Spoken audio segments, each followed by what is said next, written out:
మారండి అని ఏ రోజు చేయలే. ఎందుకు చెప్తున్నానంటే మనం చేంజ్ అయ్యి ఒకరికొకరు మనం నిలబడితే అవుతుందన్నా, ఎందుకు కాదన్నా. ఈరోజు నేను చెప్తున్నా, నాకు 10% సపోర్ట్ చేసినారు. 100%లో 10% చేసింటేనే అంత ఫీడ్బ్యాక్ ఇచ్చా. 100% మనం చేసుకుంటే నాలాగా 5 మంది వస్తారు, గట్టిగా నిలబడతారు. నేను ఓపెన్గా చెప్తున్నా, ఛాలెంజ్, గట్టిగా నిలబడతారు 5 మంది, గట్టిగా నిలబడతారు వాళ్ళు 5 మంది. మనం అప్పుడు నువ్వు ఇకపోతే ఏం రా మా వంట తీసుకుంటాం, నువ్వు ముందుకు రాగలుగుతావు, ప్రతి చోటకి ముందుకు రాగలుగుతావు.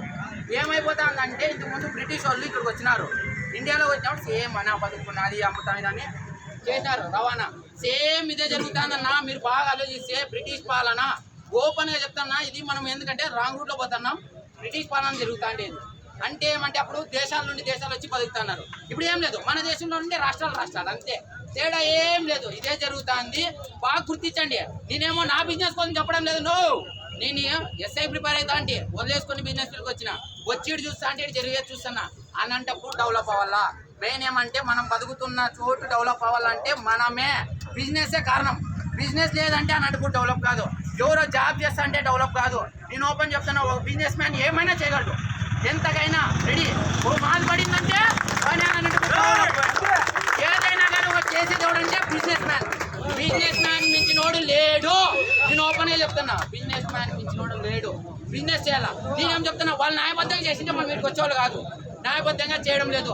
ఎందుకు? రిటైల్ ఒకే ప్రైజే, హోల్సేల్ ఒకే ప్రైజే. మీకు మాత్రం తెలుసు, మీకు తెలుసు. మీరేమి వచ్చినమ్మా స్టాక్ తీసుకున్నాం వెళ్ళిపోయినమ్మా, ఇంత మాత్రమే తెలుసు మనకి. కరెక్టా? ఇంతే తెలుసు మనకి. స్టాక్ తీసుకుంటాం, పోతాం, అడుగుతుంటాం. ఆడేం చేస్తున్నాడు, మీరు లేరు అనుకో సేమ్ ప్రైస్ ఇస్తున్నాడు. అరే బాయ్ సేటి మీద తక్కువ ఇస్తున్నాడు, మనము వెనకబడి ఉంటున్నాం. వాడు ఏం చేస్తాం, మనకు రాడన్నా అంటే రెండు వాడే చేస్తున్నాడు. హోల్సేల్ అందే, రిటైల్ అందే. మనం ఏం చేస్తున్నాం, మాము అంటేనే పడిపోతున్నాం. నేను ఓపెన్ చేస్తున్నా, మనం బతకాలంటే మనమే బతకాల. మనకు ఎవరో వచ్చి వాళ్ళొచ్చో తీర్చరు. నేను ఓపెన్ చేస్తున్నా, తీర్చరు. మనం నిలబడదాం. నేను చెప్తున్నా కదా, ఈ రోజున యాక్సరీస్లో నా కాడ ఏమన్నా తక్కువ లేదు. ఇప్పుడు స్పేర్స్ పెట్టాలా అంటే సపోర్ట్ కావాలన్నా నేను పెడతా 50 లక్షలు, 50 పెట్టా, ఇంకా 50 పెట్టినప్పుడు ఏమవుతుంది, రాలేదు అంటే నేను 50 పోయి అప్పు కట్టుకోవాలా. నేను ఓపెన్ చెప్తున్నా, ఎవరితో పోవాలా 50 లక్షలు అప్పు తెచ్చినా నేను, ఇప్పటికీ నాకు అప్పు ఉంది. నేను అయినా ధైర్యంగా నేను ఎవరిని చెప్పుకోలే, నిలబడినా. కానీ ఇప్పుడు నేను చేసి తెచ్చినప్పుడు అరే 50 రూపాయలు వాడు తగ్గిస్తాడు, నేను తెచ్చినానంటే తగ్గిస్తే ఏం చేస్తాం, 50, 100కి అక్కడికి పోతాం. ఇక్కడ పోయిన చోటే మనకు వస్తుంది. పోయినప్పుడు ఏమవుతుంది, నా స్టాక్ నిలబడుతుంది. బ్యాటరీస్ తెప్పియండి. బ్యాటరీ తెప్పిస్తే ఏం జరిగింది తెలుసా, కరెక్ట్ 5 days వచ్చినారు నా.